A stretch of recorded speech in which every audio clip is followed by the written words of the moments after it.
Joining me on Zoom is John Hallahan, Head of Business Solutions and Advisory at Fireblocks. John, welcome to Wall Street to MENA. Thank you. Good to be here. John, MFTA and Fireblocks just published the UAE Stablecoin Payments Playbook. What problem were you trying to navigate with it? Yeah, sure. Listen, I think every bank and payment provider that we speak to in the UAE is already past the question of whether stablecoins matter. The question they ask now are very practical ones. So which regulator priced my business model? How do I embed compliance? Things like sanction screening, travel rule, etc. And who are my liquidity providers? So the gap we think in the market is not ambition. It's a route from pilot into production. So that's what the playbook essentially provides. It maps the UAE regulatory landscape. It sets out the use cases that are actually live today. And it gives institutions a practical roadmap from proof of concept through to large-scale enterprise production. So I think the MFTA brings the ecosystem and the relationship with the policymakers. What we bring at Fireblocks is what we see working across our 90 banks and hundreds of payments companies globally. And it's a great collaboration to come together for that. Yeah, and also that takes me to my next question. Also, the playbook now focuses on banks moving from pilot to production. What is actually holding banks back from going live? So it's a great question. I think honestly, the technology is rarely the blocker anymore. I think the blockers are things like any traditional project, which you would see at a bank. So things like governance, liquidity, internal ownership. So we see three patterns again and again. The first one is around risk and compliance. So those teams need to be brought into the process very early. And a lot of times when projects are stalling, it's really around those issues. I think the second thing is no clear owner in the business. So what that really means is it stays as an innovation project instead of becoming a normal P&L type item for the bank. And then third is the liquidity. So a stablecoin is a really good product. But it's only as strong as the weakest partner that you have in the process. So I think what gives me confidence is that, production is clearly achievable. We see it with many types of customers. And you have to look at institutions like, Singapore Gulf Bank, for example, Cross River, these types of banks that are live today. You look at the payments domain, companies like WorldPay and Bridge who are live. So these are regulated firms. They've got through that risk and compliance. They have clear owners. So I think that shows those 3 points being addressed in those types of projects. So, the playbook is essentially a checklist for you as you're going through that process yourself. John, cross-border B2B, settlement, treasury management, remittances, which of these use cases is actually gaining the most traction in the UAE at the moment? I think cross-border B2B settlement is the clear front runner from our perspective. Because that's where the pain and the ticket sizes are largest, right? So the UAE is obviously a global trade hub. Lots of businesses are paying, international suppliers. They can kind of feel the friction of using those rails today. So, companies that are operating have, money trapped in different accounts. They have all these FX charges. So the efficiency gains are kind of what's kind of interesting here. So the numbers, really, and getting them down are what the UAE companies and businesses care about. So I'd say treasury is probably the second closest behind. So if you're a large company and you're operating out of the UAE across, many markets in the GCC and broader, moving money across borders between different entities is something which has traditionally been quite challenging. And, I think they're kind of the two main use cases that we see on the B2B side. And then if you're looking at the retail market, it's the remittances play, right? And remittances have the largest long-term value potential for individual users, but they involve, different types of licensing and things. So we see B2B as the clear front runner in terms of use cases as of now anyway. Yeah, definitely. Let's move to digital assets now and take a look at how banks approach digital assets. What has changed over the past decade? It's a great question. Like the simplest way I can put it is that 10 years ago, banks were asking what are digital assets, or at that time, what is blockchain? I think 5 years ago, they were asking, should we do this? Should we invest in this? And then today they're actually asking, how fast can I get into production without breaking things?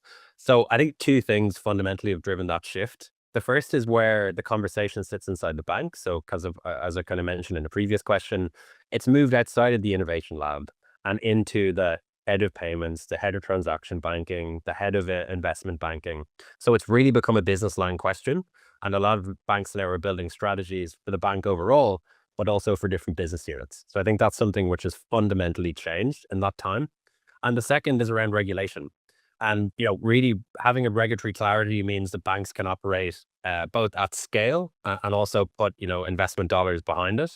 And I think frameworks like the ones in the UAE, where you've got, the VARA framework, the ADGM framework, the CBUE being very active, that gives banks a level of comfort to invest in the technology, hire the right people, and ultimately build a strategy which is something they can commit budget behind. And that's exactly the way that the market is moving at the moment. Also, John, you mentioned the regulations in the UAE and the framework and the regulators here as well. And the playbook outlines 5 regulators in the UAE covering digital assets. Is that framework and regulatory complexity and layers, do they help or slow things down? Listen, I think if you're looking from the outside looking in, you might think that it's a complex situation. But I think what it gives is actually a lot of clarity around where you can play and then fundamentally how you can win. So if you look at the central bank covering dirham-backed stablecoins and payment tokens, that's a very clear mandate there. When you look at VARA covering virtual assets in Dubai, again, very clear mandate.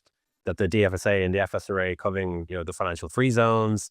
You have ADGM obviously in Abu Dhabi. So, what that actually means is that wherever you're based, you know exactly who your regulator is and you know the activities that they're covering.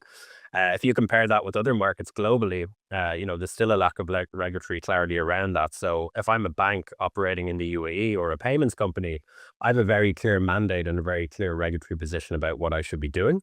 So I think that actually gives a lot of clarity from my perspective compared to other markets that we might operate in. So I'd much rather have 5 regulators with clear rules than one regulator with no rules. AED-backed stablecoins are emerging alongside dollar stablecoins. How do banks actually think about which one to use and also when? It's a great question. I don't think it's an either or decision. So banks thinks in terms of, layered systems around use cases. So dollar stable coins are dominating a lot of the cross-border flows that we see today. And that's simply because dollar liquidity and access to dollars is something which is, very prevalent in global trade. So depending where you're operating, a lot of your suppliers will actually prefer to be paid in dollars. So, I think that's definitely a key piece. On the dirham side, I think the central bank has opened the door with the framework in 2023. You see a number of coins which have already gained approval. So we think that'll be more of a domestic settlement layer in terms of the use case. And of course, the digital dirham is on the horizon as well from a CBDC perspective as well. So I think what you'll eventually get is all of the banks will operate across dollar stablecoins, dirham stablecoins, digital dirham, and you'll get this coexistence across that ecosystem. And fundamentally, I think the banks will be rooted by 3 different things. Number 1, where does the liquidity sit? So for cross-border, that's clearly in dollar. Number 2, will my counterparty accept it? And I think now we have very clear rules in the UAE to do that. And number 3, what regulatory perimeters that sit within. And I think you'll start to see very logically that for domestic flows, a dirham-backed stablecoin will make sense. And for international flows, in many cases, a USD or maybe a euro or other type of stablecoin. So I think they'll all coexist in the future.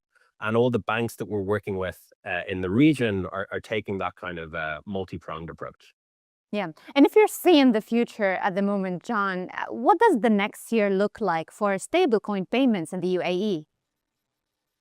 Well, I'd love to have a crystal ball, but I think I have some insights based on the discussions that we're having. So I think we'll have fewer pilots and more production use cases. I think that's the headline, right? So I think over the next 12 months, I expect to see a wave of regulated banks and payment providers in the UAE delivering services. So across those use cases that we've mentioned around B2B payments and corporate treasury. And I think they'll start to actually push the volumes quite significantly up. So I expect more dirham-denominated stablecoins to be regulated and issued in market as well, alongside the dollar rails that we mentioned in the previous question. And then I think what we'll start to see is corridors emerging that make a lot of sense for cross-border trade. So maybe corridors into Africa, corridors into Southeast Asia. And I think we need to remember the global context here as well. Stablecoins, as you mentioned at the start of the process, trillions of dollars last year. So what we see here is a technology and a use case that works.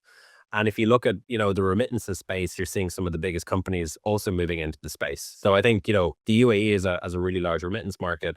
I think there's an obvious play that we'll see in the next 12 months. So I expect to see lots of press releases and lots of projects. Yeah. Thank you, John, for joining me today. Thank you.